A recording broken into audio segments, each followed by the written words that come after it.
Hi everyone, this is my Muskan our channel. ఓకేనా, అందరు ఎలా ఉన్నారు? బాగున్నారా? అందరికీ అడ్వాన్స్లో హ్యాపీ బక్రీద్. నేను ఇప్పుడే నమాజ్ చదువుకొని ముఖం కడిగి ఫ్రెష్ అప్ అయ్యి టీ తాగడానికి వెళ్తున్నాను ఫ్రెండ్స్. చూసారా, నేను మహారాష్ట్రలో ఈ దేవుడి దగ్గర ఉన్న మహారాష్ట్రలో సైలాని బాబా దర్గాని యూట్యూబ్లో సెర్చ్ చేయండి, చాలా బాగుంటుంది. ఎందుకంటే పిల్లలు లేని వాళ్ళు, పని చేయలేని వాళ్ళు, వాళ్ళకి చాలా చాతబడి చేస్తారు. చూసారా, చాలా దయ్యాలు ఉంటారు.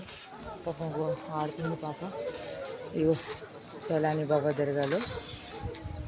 ఓకేనా ఫ్రెండ్స్, చాలా అంటే చాలా నాకు చూస్తే చాలా పాపం అనిపిస్తుంది. ఎందుకు అట్లా చేస్తారు దేవుడు అని అంటున్నారు. అందరు అట్లానే ఉన్నారు ఫ్రెండ్స్. చూసారా, చాలా ఘోరం అంటే చాలా ఘోరం. రాత్రి అంతా నిద్ర రాలేదు.